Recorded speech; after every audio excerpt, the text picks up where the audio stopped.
Hello and welcome to another edition of Meet the Red Cross. I'm Dave Griffith, the Executive Director of the Heart of Missouri chapter. And with us today, we've got a little bit different show that we're going to do today. Normally we break this show up into two different segments. We are going to take a break in the middle of this, but we've got three guests today, and we're going to be talking about our Heroes dinner that's coming up in the very near future. And so joining us today on the show, we have Shelton, who is the co-chair of the Heroes dinner. It's kind of hard not to say Lifesavers anymore.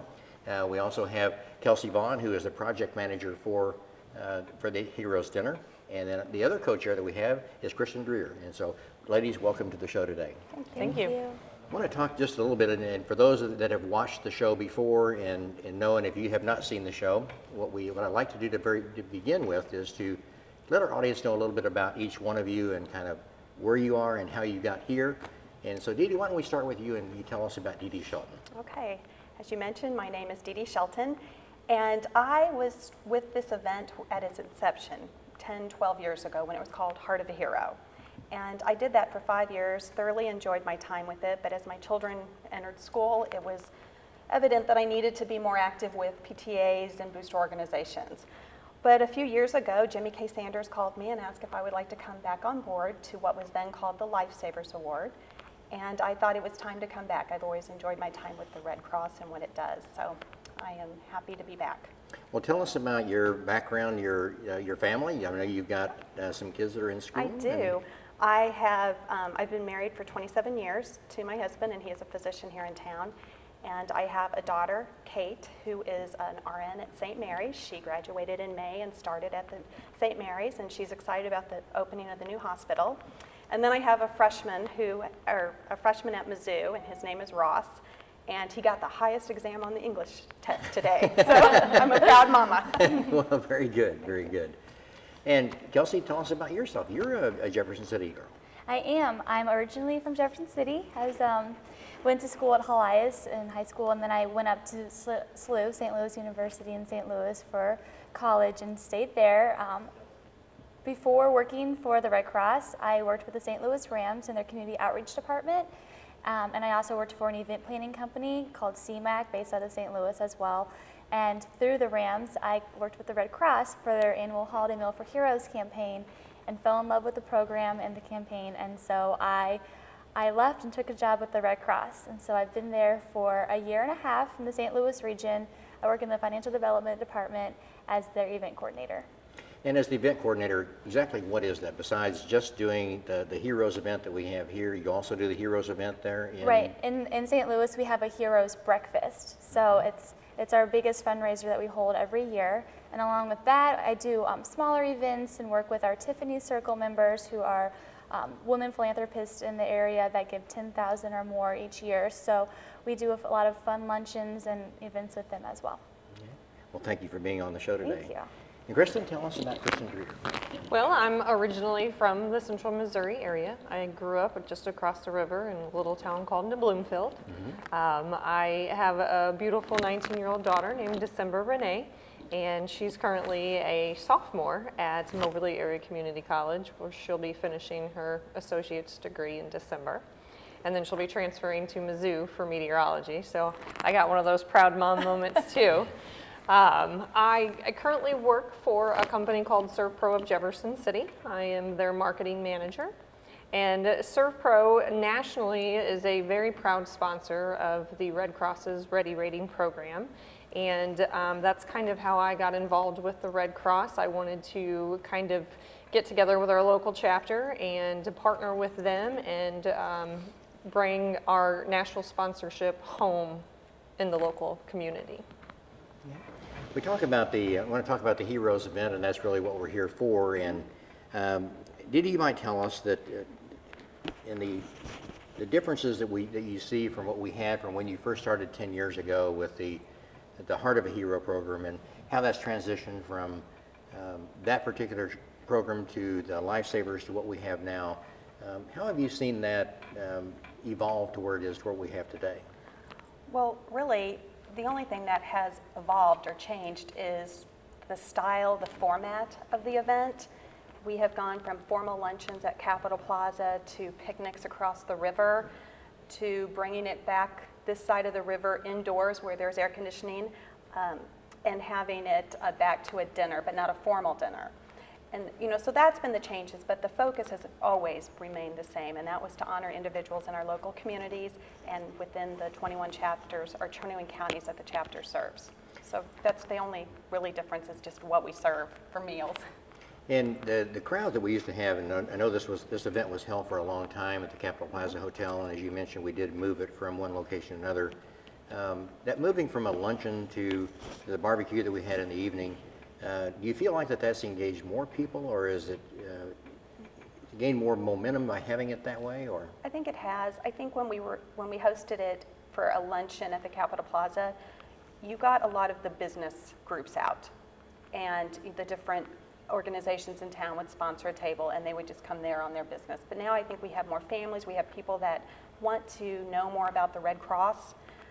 We always get a great group of people there because they have ties to one of the honorees, and that's great fun to get to know them and to see them there and be proud for them.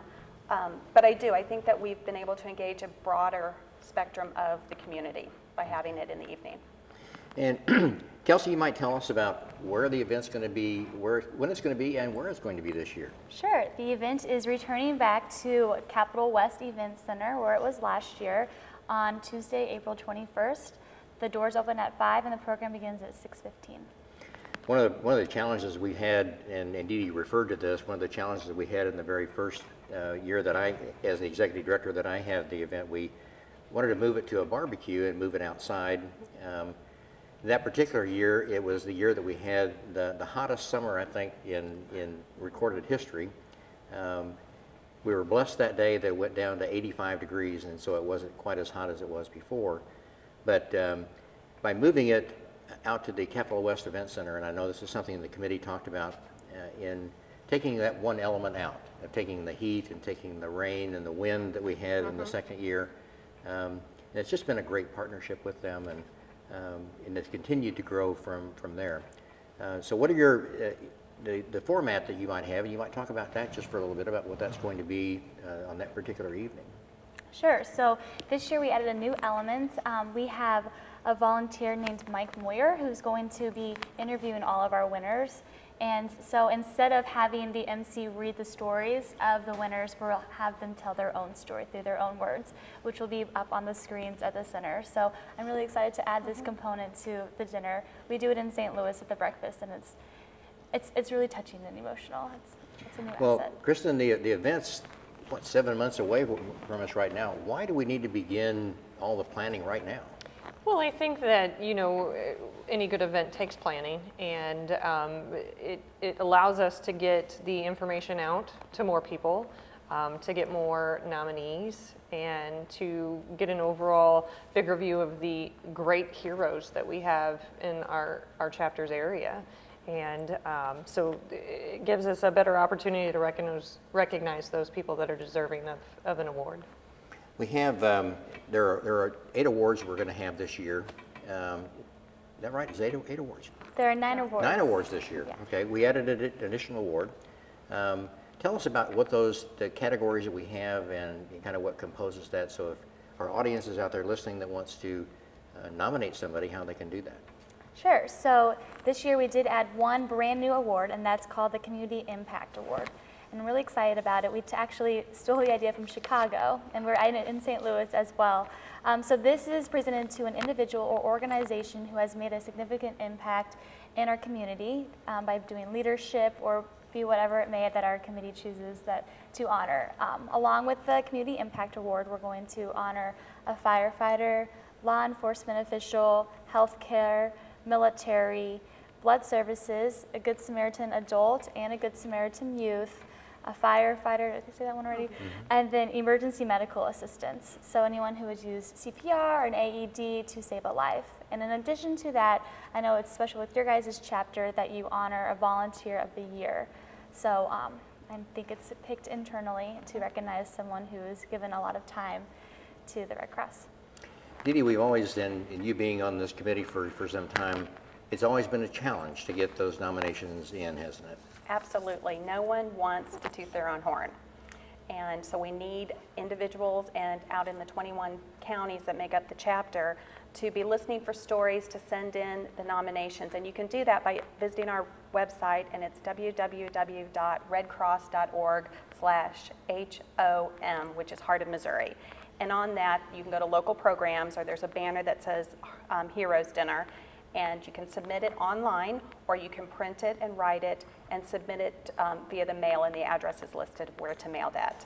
And we need people to just be listening. If you don't feel comfortable nominating someone, but you heard of a story that you think would fit, just let the chapter know. Send an email to, the email address is on there, but just send an email to the chapter, and we'll do the follow-up, the legwork on that.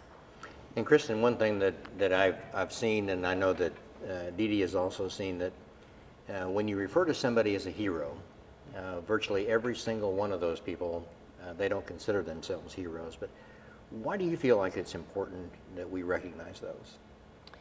Well, I think every good deed should be recognized. They have done something outside of maybe even their comfort level to save a life or protect somebody, and it's good to get that recognition from not only the community but a great organization like the Red Cross. And it's been rewarding for all those, and the stories that we've heard that I've heard over the last 3 years, and they're inspiring, and just to, I mean, these are neighbors of ours. These are folks that were in the right place at the right time, and they had the courage to step forward and to do something and to make a difference not only in the life of those people that they saved or they helped save, but also in how it impacts the community as well. And that recognition piece that we have is key to what either Lifesavers, Heart of a Hero, or Heroes Dinner, each one of those have that same component. And so it's key that we do recognize them, and we want to try and get as many people out there as we possibly can. We're going to take just a short break. We've got a few more questions we want to go over. So please stay with us. We'll be right back after this short break.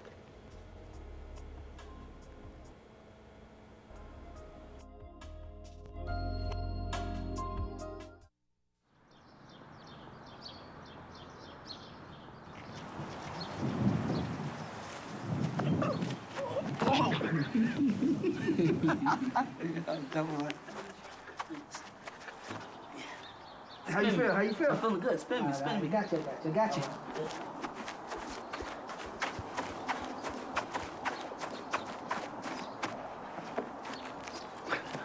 Oh, goodness. Oh.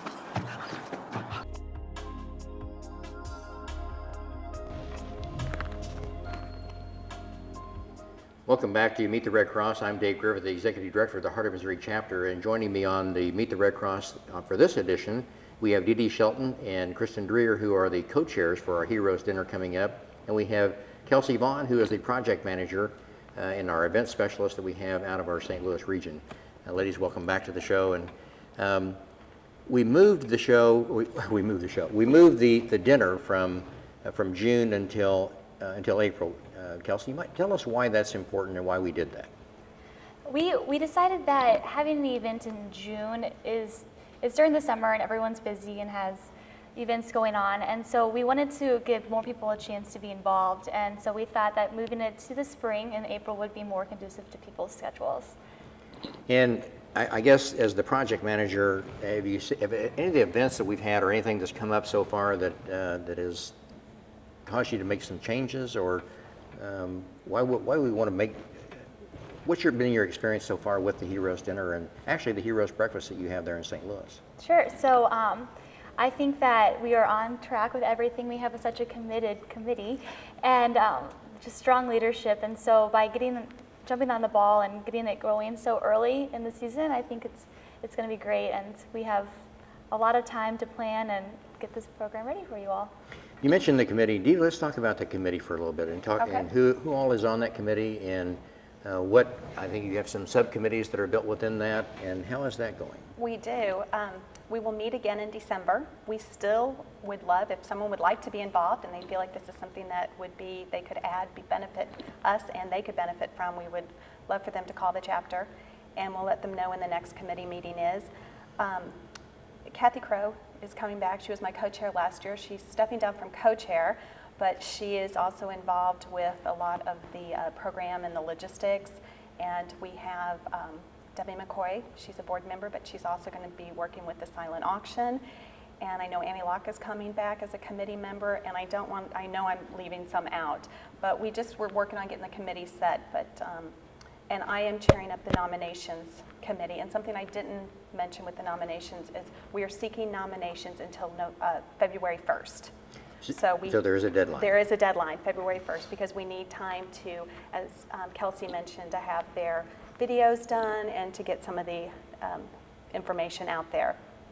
But you can submit nominations until February 1st. Kristen, we were talking about the committee. How did you become involved with this committee in the first place? Well, Dave, I was having lunch with you. And you mentioned this great event, and I wanted to jump on board as soon as I heard about it. I, in my past life, was a volunteer firefighter for a very brief time, and so I knew this was something that I really wanted to be involved in. That's one part you left out in your little bio that you had, that you had done that. It's a secret. I don't tell a lot of people. Well, it's a dinner, and when we think of dinner, we think of food, obviously. Are we going to have a change in the menu this year? Or we are. I hope we are. You met with Hy-Vee last week. Okay. Rod Dolph and Hy-Vee have been outstanding sponsors of this event for years. And I know that you had a preliminary meeting with him last week. We've had, since it was the Lifesavers Award across the river and it was more of a picnic, we geared the food to more of a picnic type. But now that we've changing the name, moved it indoors, we're going to look at changing that menu and getting away from the hot dog hamburgers, and not sure what it's going to be yet, but we're going to, there will be a change in the menu, but it'll be good. Rod does a great job. He and his kitchen manager, Hy-Vee is just a great community partner for us. You know, Kristen, it looks like we've changed the name, and it seems like we've changed the name of a lot of things here in the last 3 years. But we changed the name of this particular event, but really the purpose behind that name change hasn't really been affected. Correct. Our focus is still recognizing great individuals for their heroism. And the stories that we've heard, and I would like to, ultimately, I would like to try sometime in the near future to get some of those heroes that we have, to get them on this particular show and have them tell their story. They're very compelling stories that really reflect a lot of what the American Red Cross does day in and day out. I mean, what we do is to assist those that have gone through maybe the worst day of their life, and a lot of those stories need to be told, and those stories we need to hear those, and we need to be able to recognize those folks at the same time. So, Kelsey, tell us about how you think the event, how we're going so far, and how we're moving along. I think everything is going great. We, as Dee Dee mentioned earlier, we decided to divide the committee up into 4 subcommittees. And I know she mentioned the nomination committee, which she'll be leading, in charge of finding the nominations. We have Mike Flanagan, who is your guys' communications manager, and he is in charge of the publicity. And so I know he already sent out the press release that's calling for nominations. So be on the lookout in the newspaper for the information. We do have Debbie McCoy from Jefferson Bank, who is going to be our silent auction leader again. She did it last year. She's a pro. And then our tickets and logistics will be headed by Kathy Crow of Central Bank. And so I think with all of this leadership together, the event is going to be very successful and very, very fun and fulfilling. And we talked about the nominations, and I really, and I've seen this, and I served on the Heart of a Hero committee before, and I know that that's always been a challenge for us, is trying to get people to fill out those applications. And we've tried to make it as easy as we can, where you can do it all online now. But I think that, and I guess where I'm going with this is that we can't encourage people enough, because what they do, what they see, or they think somebody else is going to make that nomination for them. And they need to do that for themselves, don't they? They do, and remember, we cover 21 counties. There are people in those counties every day doing wonderful things that can be honored to be nominated. So it's not a Jefferson City event, though it's held in Jefferson City. This is for the Heart of Missouri chapter. So if you're in one of those one of our counties and you hear of something, don't think that someone else is going to submit the nomination. And as I mentioned earlier, we will do the legwork. If you don't want to put your name on a nomination because you don't feel like you're close enough to the situation, let us know and we will get that taken care of. But there are so many people doing so many good things every day. I want to go back just for a little bit, Kelsey. We've got a little bit of time. I'd like to go back and just talk about each individual nomination that we have and kind of what the expectation is in order to nominate somebody. If you're thinking about someone that you know, are there qualifications, or how do you go about that? And just tell us about that. Sure. So as opposed to last year, there are no qualifications as to what warrants a hero. It's whatever a hero is into your heart, I'm sure it warrants a good enough reason to be nominated. Last year it was life-saving only, so they had to physically save someone's life, but this year we wanted to broaden the opportunity to honor, because there are so many instances where people do an act of heroism that isn't necessarily life-saving, but it's life-altering. It affects the hero's life, it affects those that have been saved, and anyone, friends and family who are in any of their lives. So we just want to honor those, and we have those 9 categories, and they're pretty open to everyone in the community because we just feel like this is something that people should be proud of and be recognized for their efforts. We kind of have a timeline of when things happen. We had our initial meeting, and we've had a kickoff for this as well, and then we have a deadline we have for the nominations to go in. So after the nominations are in, kind of what is the process after that before we reach April 21st? So the nominations come in via the web or through mail, and we have a committee who vets them through, and we sit down and we discuss and we talk about them and we vote, and as soon as they're picked, then we'll meet with them and tell them that they won and what's in store for them to come, and then we'll get them interviewed and have them retell their story and then show them off to the world in the event. It's kind of like judging a baby contest, isn't it, Dee Dee? Oh, it is. And one of the things that I noticed on the online nomination also, and probably the print one, I didn't print one off, is that if you're nominating someone, you don't put down the category. So if you're unsure of what category they would fall in, that is usually, we receive all nominations and then we go through and we put them in the proper category.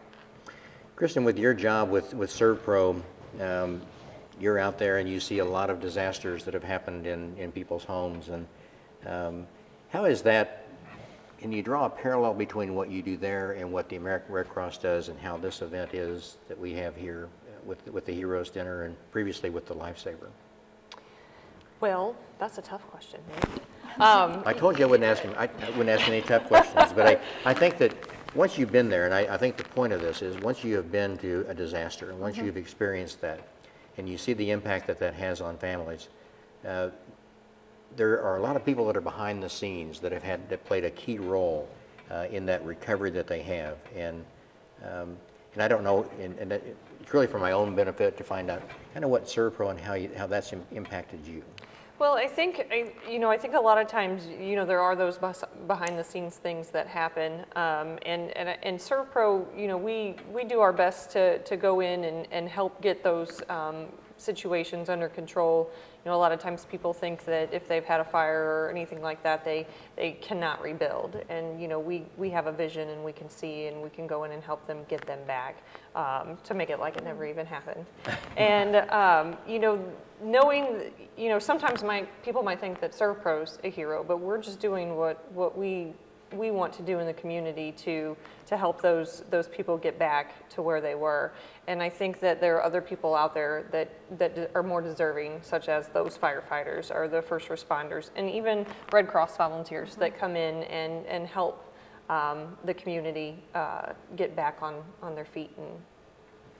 And we've really seen that just here recently, just in the last week or so, with the apartment fires that we had over in Holt Summit, and the number of people that were impacted. I mean, we're looking right now at 56 people that were souls that were impacted by that, 34 adults and 22 children. And being on that scene and being able to see what those are, I got to tell you that I saw all kinds of heroes out there that day, not only from our volunteers, but just from the general public that comes out and that supports those folks during that period of time. And to have an event like a Heroes Dinner that we have now really gives us an opportunity as a community to be able to reach back to them and to thank them for what they've done.